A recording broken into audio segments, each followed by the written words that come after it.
Part 1ની અંદર આપણે જોયું કે 5000 સ્ટેપ પૂરતા છે કે નથી. તો હવે આજે પાર્ટ 2ની અંદર આપણે એક્ઝેક્ટ કેટલા સ્ટેપ જોઈએ એ જોઈ લઈશું. જો તમે શરૂઆત કરો છો તો 6 થી 7000 સ્ટેપ ડેઈલી તમારે ચાલવા જોઈએ. બીજી વસ્તુ, તમારે ફેટ લોસ કરવો છે તો તમારે 8 થી 10000 સ્ટેપ ડેઈલી ચાલવા જોઈએ. અને તમારે ઝડપી રિઝલ્ટ જોઈએ છે, ફાસ્ટ રિઝલ્ટ, તો તમારે 12000 પ્લસ સ્ટેપ ડેઈલીના ચાલવા જોઈએ.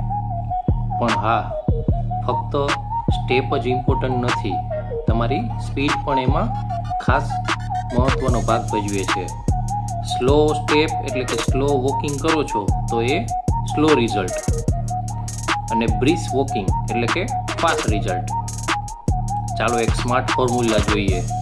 ફર્સ્ટ 30 મિનિટ ફાસ્ટ વોક, અને પછી રૂટીન જી તમારા સ્ટેપ વધ્યા છે એ પૂરા કરો, એટલે કે સરસ રિઝલ્ટ.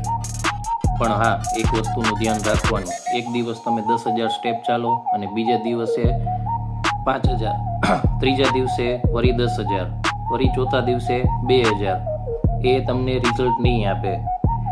ડેઈલી 10000 સ્ટેપ એટલે ડેઈલીનું એ કન્ટિન્યુ રાખશો તો જ તમને રિઝલ્ટ મળશે.